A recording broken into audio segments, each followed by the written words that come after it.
실제 북한군이 전장 투입 초읽기에 들어갔다라고 말씀을 드렸습니다. 무엇보다 중요한 건 이게 원래는 12월 달쯤에 전장에 투입이 될 것인데 러시아와 북한이 지금 걸려버렸기 때문에 그보다 빠르게 전장에 투입하고 있다라고까지 제가 말씀을 드렸습니다. 자, 어느 정도까지 지금 다가오고 있느냐. 실제 북한군이 국경 40km 지점에서 전투 준비를 하고 있대요. 더 나아가서 쿠르스크에서 적응 훈련 중이며 소총, 수류탄으로 무장까지 하고 있다는 겁니다. 말인즉슨 명령 내려오면 바로 전장에 투입할 수 있는 그럴 정도의 준비를 맞춰놓고 있다라는 말씀을 드려보는 겁니다. 자, 뿐만 아니라 지금 북한이 어떤 움직임까지 보이고 있냐면요. 우리 국정원에 따르면 김정은 군부, 측근, 김영복 등 북한군 전선 이동이 확인 중이라는 거예요. 자, 그러니까 북한군을 보낸 것을 넘어서가지고 누구까지 김정은의 측근인 김영복, 심지어는 김영복을 보좌하는 다른 장성급들까지 지금 러시아로 함께 파병을 보냈다라는 말씀을 전해드리는 겁니다.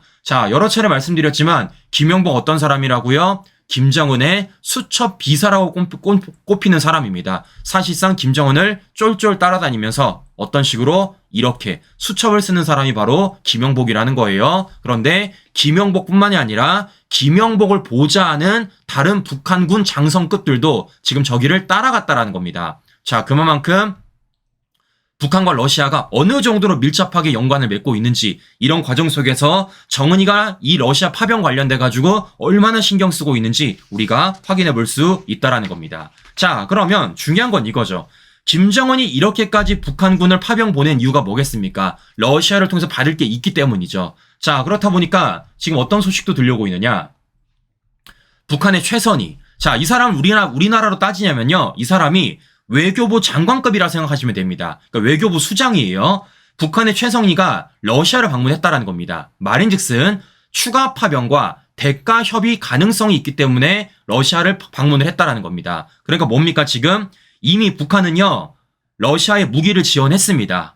그리고 지금 파병까지 하고 있어요. 그와 관련된 대가를 받고자 러시아를 찾아갔다라는 겁니다. 더 나아가서 추후 이 전쟁이 있어서 북한이 또다시 파병을 하게 되면 그와 관련된 대가도 협의하기 위해서 지금 북한의 최선희가 러시아를 방문했다라는 입수까지 우리가 정보를 얻고 있는 것입니다. 자, 그만큼 정은이가 이 러시아 파병에 얼마나 올인하고 있는지를 우리가 또 한번 확인해 볼 수 있다는 겁니다. 자, 왜겠습니까? 이미 밝혀진 게 한가가 있죠. 나토 총장에 따르면 뭐라고요? 러시아가 무기 지원 대가로 북한의 군사 기술을 줬다라는 겁니다. 여기서 포인트는 뭐라 말씀드렸죠? 무기 지원 대가라고 말씀을 드렸어요. 그러니까 군사 파병과 관련된 대가는 또다시 받을 거라는 겁니다. 그럼 중요한 건 이거예요. 무기 지원 대가로 북한이 러시아로부터 받은 군사 기술이 무엇이냐? 바로 이거죠. 군사 정찰 위성. 자, 이미 이게 이전됐다라는 겁니다. 자, 이와 관련돼 가지고 원래 북한이 어떻게 했었냐? 올해 5월 달에 실패를 했어요. 보시는 것처럼 1단계 비행 중에 폭발이 됐습니다. 뭐라 말씀드렸죠? 대기권을 통과할 수 있는 그런 기술력이 없다라고 말씀을 드렸습니다. 그런데 이걸 지금 북한이 러시아로부터 받은 것이고 지금 북한이 뭘 하고 있느냐? 이것을 또 쏘려고 다시 준비 중에 있다라는 겁니다. 왜? 러시아한테 받았으니까. 자, 그러면 앞으로 북한이 러시아 파병을 통해서 어떤 걸 받을 것인지, 더 나아가 추가 파병을 통해서 어떤 걸 받을 것인지 우리는 계속해서 정보를 입수해야 된다라는 말씀을 드려보는 겁니다. 왜겠습니까? 이 모든 것들이 다 우리 국가의 안보와 직결되어 있는 부분이에요. 북한이 군사 기술을 입수한다라는 것, 그런 걸 가지고 무기를 개발하는 것 자체가 우리 국민들을 위협하는 것 아니겠습니까? 자, 그렇기 때문에 더 이상 이 전쟁은 남의 나라 전쟁이 아니라 지금 우리에게도 직면해 있는 전쟁이다라는 말씀을 제가 전해드리는 겁니다. 자, 이렇다 보니까요. 지금 다른 나라에서도 굉장히 강력한 목소리가 나오고 있습니다. 저 어떤 목소리가 나오냐? 바로 이거예요. 자, 미 국방부는 이렇게 말하고 있습니다. 북한군 전투 투입하면 합법적 공격 대상이다 라고 말하고 있는 거예요. 그러니까 북한군이 전장에 투입이 되면요. 미국은 거리낌 없이 공격하겠다라는 겁니다. 심지어 어떤 말도 하느냐? 이런 말도 합니다. 미국 무기로 북한군 공격하는데 제한이 없다라는 겁니다. 친구 여러분들. 여기서 중요한 건 뭡니까? 북한군을 공격하는데 제한을 두지 않겠다라는 거예요. 누가? 미국 국방부가. 미국도 이렇게 강경하게 대처를 하고 있다라는 겁니다. 더 나아가서 유럽에서도 어떤 얘기 들리냐? EU, 나토 수장도 북한군 러시아 파병이 유럽 안보에도 심각한 위협이 된다라고 함께 공동 성명문을 냈습니다. 자, 보시는 것처럼 이 사안이 지금 우리뿐만이 아니라 전 세계적으로 문제인 것을 확인해 볼 수 있는 것이고, 이 중에서도 우린 뭘 해야 되겠습니까? 가장 위협적인 북한과 관련된 얘기에 대해서 우리가 더 관심을 기울여야 된다라는 말씀을 드려보는 것입니다. 자, 이렇다 보니까 어제 윤석열 대통령 어떻게 했느냐? 바로 이렇게 했습니다. 자, 젤렌스키 우크라이나 대통령과 통화를 가졌어요. 러브 군사 야합에 실효적 대응을 할 것이다, 이렇게 말을 했습니다. 자, 저는 이 통화를 어떻게 들었냐면요, 지금 러시아와 북한을 향해서 경고를 하는 거라 들었습니다. 그러니까 실제적으로 어떤 거예요? 북한과 러시아의 군사 미력이 계속된다라면 우리 대한민국도 가만히 있지 않겠다라는 시그널을 저들에게 주고 있다라는 저는 말씀을 드려보는 겁니다. 자, 그래서 실제 지금 어떤 일까지 하고 있습니까? 윤석열 대통령 EU와 나토 수장과 연쇄 통화까지 하고 있잖아요. 그러니까 우리 혼자만의 목소리가 아니라 함께 연대하는 국제사회가 함께 이들을 규탄할 것이다, 그리고 그와 가만히 있지 않겠다라는 시그널을 지금 윤석열 대통령이 계속해서 주고 있다는 것입니다. 자, 그런데 이런 과정 속에 우리가 한 가지를 봐야 될 게 있습니다. 자, 지금 좌파들은 뭐라고 하고 있어요? 윤석열 대통령의 이러한 행보 하나하나 관련돼 가지고 한반도 위기를 초래하고 있다, 한반도 전쟁을 조장하고 있다 라는 식으로 말을 하고 있다는 겁니다. 자, 잘 보십시오. 지금 윤석열 대통령이 어제 뭐 했습니까? 젤렌스키 대통령과 통화를 했다라고 말씀을 드렸습니다. 그럼 중요한 건 이런 거예요. 왜 윤석열 대통령이 좌파들의 공격이 들어옴에도 불구하고 우크라이나 대통령과 통화를 할까? 자, 제가 여러 차례 말씀을 드렸지만 안보는요, 뭐와 직결이 된다고요? 경제랑 직결이 된다라고 말씀을 드렸습니다. 지난 윤석열 정부가 외교, 안보를 정상화시켰던 이유도 뭐 때문에? 경제적인 성과를 위해서 그런 것들을 먼저 정상화시켰다라고 말씀을 드렸어요. 즉, 젤렌스키 대통령과 통화에서도 우리는요, 안보만 볼 게 아니라, 외교만 볼 게 아니라 뭘 봐야 되겠습니까? 경제도 봐야 되는 거예요. 왜냐? 이미 이와 관련된 기반을 윤석열 대통령이 어느 정도 닦아놨기 때문입니다. 자, 무슨 얘기냐면요. 자, 과거 윤석열 대통령이 어디 갔었습니까? 우크라이나에 직접 방문을 했어요. 그것도 극비리에 방문을 했습니다. 자, 신규 여러분들, 이때도 언제입니까? 전쟁이 치러지고 있는 현장이었습니다. 그 전장에 대한민국 대통령이 방문을 한 겁니다. 그리고 젤렌스키와 정상회담까지 가졌어요. 그러면 왜 그랬을까? 바로 이것 때문이죠.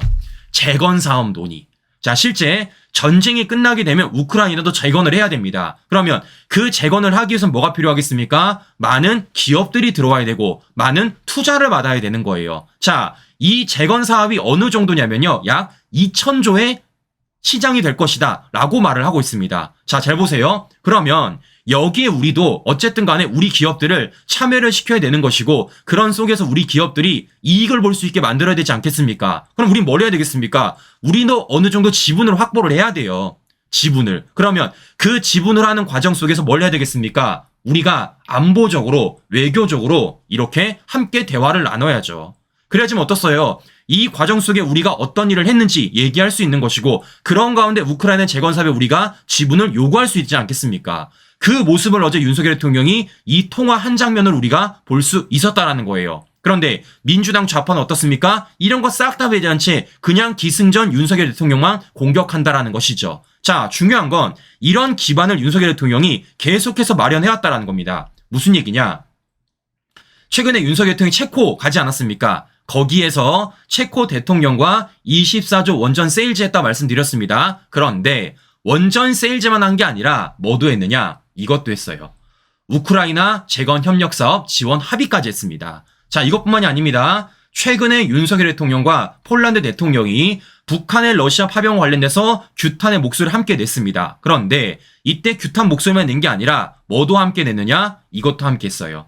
우크라이나의 평화 회복과 재건을 위한 양국의 공동 노력도 강화하기로 했다라고 나간 겁니다. 자, 그러니까 우크라이나 재건 사업이 있어서 지금 유럽연합 또는 미국 이런 나라들만 여기에 지분을 확보하는 게 아니라 우리도 그 지분을 확보하기 위한 하나의 초석초석을 지금 윤석열 대통령이 이미 과거부터 지금까지 계속해서 만들어 나가고 있다는 걸 말씀을 드려보는 겁니다. 즉 어떻습니까? 우크라이나와 관련돼가지고 굉장히 큰 그림을 보고 있다는 거예요. 단순히 지금 북한이 파병했다라는 급박한 소식뿐만이 아니라 이미 그 전부터 이 러우 전쟁에 있어서 우리가 어떻게 가져갈 수 있을지, 이와 관련돼 가지고 우리 국익을 어떻게 확보할 수 있을지 하나하나 우리가 초석을 닦아놓고 있다라는 말씀을 드려보는 겁니다. 자, 이렇기 때문에 이와 관련돼서 혹시라도 말도 안 되는 주장을 하신 분이 계시면요, 윤석열 대통령이 지금 어떤 그림을 그리고 있는지 보여드리는 게 우리가 해야 될 역할이지 않을까라는 말씀을 제가 다시 한번 더 드려보는 것입니다. 자, 그러면 이제부터 중요한 건 이거예요. 자, 그러면 여기에 있어서 우리는 어떤 지분을 가져갈 수 있을지, 그리고 그 지분을 갖기 위해서 우리는 어떤 노력을 하면 좋을지가 중요한 것 아니겠습니까? 그럼 우리는요, 뭘 하면 되겠습니까? 가장 잘하는 걸 하면 되는 거예요. 가장 잘하는 거. 자, 그러면 우리가 가장 잘하는 게 뭘까요? 그 어떤 나라보다 북한을 가장 잘한다라는 겁니다. 그 어떤 나라보다 김정은을 가장 잘한다라는 거예요. 왜겠습니까? 실제 우리는요, 국정원을 통해서 북한과 관련된 많은 정보를 갖고 있고, 실제 우리 대북을 통해서 많은 행동들을 하고 있습니다. 그렇기 때문에 그 어떤 나라보다 북한, 김정은을 가장 잘하는 곳이 바로 우리나라라는 겁니다. 자, 실제 제가 말씀을 드렸지만 이번 북한 파병과 관련돼서도 가장 먼저 언급한 나라가 어디라고요? 우리 대한민국입니다. 우리가 어떻게 했다고요? 우리 위성으로 관찰을 했고, 우리 위성에 포착된 움직임을 통해서 가장 먼저 얘기했습니다. 우리가 얘기하고 나서 나토가 얘기했고요. 그리고 나서 미국이 얘기했습니다. 나토, 미국이 먼저 얘기한 게 아니라 우리나라가 먼저 얘기했다고요. 그만큼 지금 우리가 다른 나라들보다 북한, 김정은 관련돼서 더 많은 정보를 입수하고 있다라는 말씀을 드려보는 겁니다. 그러면 우린 뭘 하면 될까요? 앞서 말씀드린 대로 우리가 가장 잘 아는 것으로 가장 잘 하면 되는 겁니다. 자, 그래서 우린 뭘 하면 되겠습니까? 지금 김정은이가 어떤 심리 상태에 빠져 있는지, 더 나아가 북한 내부가 지금 어떤 모습인지를 가장 잘 알게 될 것이고, 그와 관련돼서 반대로 하면 되는 건 알겠습니까? 말인즉슨 김정은이 가장 싫어하는 짓을 하면 되는 거예요. 자, 지금 김정은이 어떤 일을 하고 어떤 상황이 놓여 있냐면요, 이렇게 놓여 있다고 합니다. 자, 김정은이 암살 가능성을 의식해서 경호 수위가 격상됐다라는 겁니다. 자, 어느 정도냐? 경호원들이 방아쇠에 손을 걸고 경호를 하고 있고, 암살 대비 특수 장비까지 갖다 놓고 있다라는 거예요. 그러면 이 특수 장비는 무엇이냐? 이 정도라는 겁니다. 드론 탐지에 통신 재민까지. 말인즉슨 여기엔 통신이 안 되는 거예요. 실제적으로 지금 군인들한테는요, 아예 스마트폰도 못 쓰게 만드는 게 지금 김정은의 모습이라는 겁니다. 정은이가 겉으론 센 척하고 있지만 지금 밤잠을 못 자고 있는 모습을 우리가 확인해 볼 수 있다라는 것이죠. 즉 뭐 하는 겁니까? 김정은의 불안한 심리 상태를 우리가 읽어낼 수 있다라는 거예요. 자, 그러면 김정은은 왜 불안하냐? 이걸 통해서도 하나 알 수 있습니다. 바로 이거죠. 내부 불만이 임계점에 달했다라는 거예요. 자, 우리가 대외적으로는 알려지지 않고 있지만 실제 북한 주민들이 불만이 없겠냐고요. 이미 불만은 쌓일 대로 쌓였습니다. 왜겠습니까? 당장 먹고 사는 문제가 해결이 안 되는 거예요. 매일같이 배가 골멉니다. 당연히 김정은을 향해서 불만이 있을 수밖에 없어요. 자, 그런데 중요한 건 그 과정 속에서 정은이가 뭐까지 했습니까? 10대 이제 막 고등학교를 졸업한 청년들마저도 전장에 몰아넣었다라는 겁니다. 뭐 하기 위해? 김정은의 배돼지를 불리기 위해서. 자, 그러면 그걸 북한 주민들이 알면 알수록 어떤 일이 벌어질까요? 내부 불만이 더 터져나올 수밖에 없는 것이고, 그런 가운데 우린 뭘 하면 되겠습니까? 그 전장에서 북한 군인들과 관련돼서 탈북의 기회다라고 알려주는 것이고, 실제 북한군의 탈북 러시가 이어진다라면 북한 내부가 어떻게 되겠습니까? 김정은 체제가 더 흔들릴 수밖에 없다라는 거죠. 즉 우리는 크게 두 가지를 하면 되는 겁니다. 첫 번째, 정은이가 끝까지 숨기는 북한군 파병을 알리면 되는 것이고, 두 번째, 우크라이나 전장에서 북한군을 회유해가지고 우리 쪽으로 넘어올 수 있게 그렇게 탈북 러시를 이어나가는 게 우리가 할 수 있는 가장 좋은 역할이고 가장 잘할 수 있는 역할이다 라고 말씀을 드려보는 겁니다. 자, 지금 김정은이 어느 정도냐면요, 이렇게 하고 있어요. 원래 이런 걸 안 했습니다. 고무보트 타고 수해 현장을 둘러보고 있다라는 거예요. 이런 식으로. 자, 보시는 것처럼 정은이가 지금 표정이 많이 어둡죠. 자, 김정은이 최근 들어서 어떤 일을 벌이고 있느냐, 보시는 것처럼요, 공개 활동이 굉장히 많다라는 겁니다. 자, 시청자 여러분들, 우리 잘 생각해 보세요. 아까도 말씀을 드렸지만 김정은이 지금 어떤 심리 상태에 빠져 있다고요? 누군가가 나를 암살할 수도 있다라는 생각 속에서 경호 수위를 격상했다라는 겁니다. 그러면 가장 좋은 건 뭐겠습니까? 김정은이가 집 안에 꽁꽁 숨으면 되는 거예요. 그럼 이럴 필요 없잖아요. 근데 김정은이 꽁꽁 숨지 않고 보시는 것처럼 점점 더 뭐하고 있습니까? 공개 활동을 늘리고 있다는 겁니다. 자, 실제 국정원의 통계에 따르면요. 올해까지 무려 110차례나 공개 활동을 했고 작년 대비 60% 이상이 넘어갔다고 합니다. 자, 왜겠습니까? 앞서 말씀드린 대로 지금 북한 주민들의 눈치를 보는 거예요. 네, 눈치를 보는 겁니다. 왜냐? 내부 불만이 임계점에 달했기 때문에. 그렇기 때문에 어떻게든 김정은을 포장하기 위해서라도 뭐가 필요합니까? 그림이 필요합니다. 영상 자료 하나라도 필요한 거예요. 그러니까 어떻습니까? 아이고, 우리 김정은 동무께서 우리 북한 주민들을 위해 이렇게 몸소 꼬무보트까지 탔습니다. 라는 그림이 필요한 겁니다. 이러니까 어떻습니까? 이러한 공개 활동을 계속해서 늘릴 수밖에 없다라는 겁니다. 그러면서도 뭐 하는 거예요? 속으로는 벌벌 떨고 있다라는 거죠. 자, 보시는 것처럼 김정은의 심리 상태를 우리가 읽어낼 수 있다라는 겁니다. 그러면 앞서도 말씀드렸죠. 우리 뭘 하면 될까요? 요걸 반대로 하면 되는 겁니다. 자, 실제 북한이 지금 어떻게 하고 있느냐? 이 내부 동요를 막으려고 파병 가족들한테 훈련 같다라고 구라를 치고 있다라는 겁니다. 근데 중요한 건 뭐겠습니까? 이걸 속겠냐고요? 안 속죠. 이미 북한 내 러시아 파병 소식이 퍼져가지고요. 민심이 동요되고 있다고 합니다. 그러면 이런 관련돼가 우리 뭘 하면 되겠습니까? 더 불지피하면 되겠죠. 그래서 윤석열 정부 뭐 하고 있다고요? 대북 확성기로 그걸 알리고 있다라는 겁니다. 자, 두 번째 또 뭐 하면 되겠습니까? 실제 파병이 된 북한 군들을 향해서 우리가 뭘 알려주면 되는 거예요? 일생일대 탈북 기회다라는 걸 알려주면 되는 겁니다. 이걸 통해서 우리 뭘 할 수 있다고요? 파병된 북한군의 탈북 러시를 이어나갈 수 있다라고 말씀을 드려보는 겁니다. 그러면 그것도 우리가 뭐 하면 될까요? 이렇게 대북 확성기로 알려주면 되는 거죠.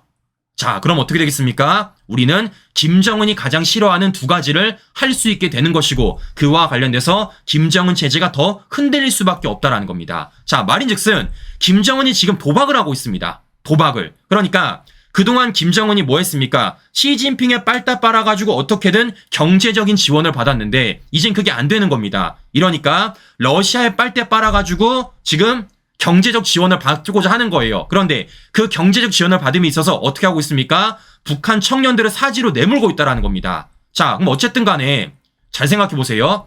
북한 주민들도 사람이에요. 아무리 김정은 체제 가스라이팅 당했다 하더라도 다 가족들입니다. 그러면 당장 내 자식이 전장에 나갔어. 그런데 그거를 김정은이 거짓말 쳤어. 뭐 한다고? 훈련 간다고. 근데 내 자식이 사망했대요. 그런 과정 속에서 지금 북한군 탈북 러시 소식이 전장에서 들려옵니다. 그러면 북한 내부가 어떻게 될까요? 들썩들썩하죠. 자, 이렇기 때문이라도 이와 관련돼 가지고 우리가 가장 잘 하는 게 무엇인지, 가장 잘 할 수 있는 게 무엇인지 파악하는 것이고, 그런 파악을 지금 윤석열 정부가 너무 잘하고 있기 때문에 지금 뭐가 검토되고 있다고요? 이렇게 북한군 포로 신문 검토까지 하고 있다라고 말씀을 드렸습니다. 왜냐? 그 어떤 나라보다 가장 잘할 수 있으니까. 왜겠습니까? 언어가 통하잖아요.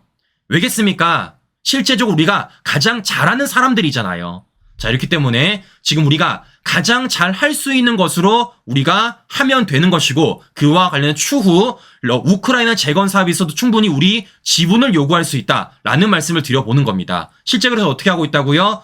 국정원이 이끄는 나토 대표단에 군 참관단이 동행을 하고 있다라고 알려지고 있고, 그 참관단을 뭐라고 말하냐? 지금 전운 분석반이라고 말하고 있습니다. 그러니까 우크라이나 전장에 있어서 북한군이 어떤 행동을 취하는지, 그런 과정 속에 우리가 어떤 역할을 할 수 있는지, 더 나아가서 이게 북한의 김정은에게 어떻게 타격을 미칠 수 있는지, 그런 하나하나를 분석하는 일을 지금 우리 윤석열 정부가 잘 해내고 있다라는 말씀을 제가 전해드려 보는 것입니다. 자, 보시는 것처럼 언론들이 제대로 조명을 하고 있지 않지만 지금 윤석열 정부가 이번 북한 러시아 파병 관련돼 가지고 어떤 일들을 차례차례 하고 있고, 그런 과정 속에 어떤 큰 그림을 그리고 있는지 우리 시청자 여러분들에게 한 가지 다 보여드렸습니다. 자, 이렇기 때문에 이걸 우리가 더 많이 알려주는 게 좋지 않을까라는 말씀을 드려보는 건데요. 우리 시청자 여러분들, 누차 말씀을 드리지만 우리가 어떻게 이 과정을 이겨내는지가 중요한 겁니다. 누차 말씀드린 대로 이 과정을 이겨내기 위해서는 저 혼자가 아니라, 그 누구 혼자가 아니라 우리가 함께 똘똘 뭉쳐서 함께 나아가는 게 이길 수 있는 방법이다 라고 말씀을 드렸습니다. 왜냐? 우리에겐 이미 승리 공식이 있기 때문에 그 승리 공식에 따라서 우리는 함께하면 우리가 이길 수 있다라는 말씀 마지막으로 드려보면서 오늘 방송 마무리하도록 하겠습니다. 자, 오늘도 행복한 하루 보내시고요. 전 다음 방송 다시 뵙도록 하겠습니다. 오늘도 긴 시간 끝까지 시청자 여러분 감사합니다.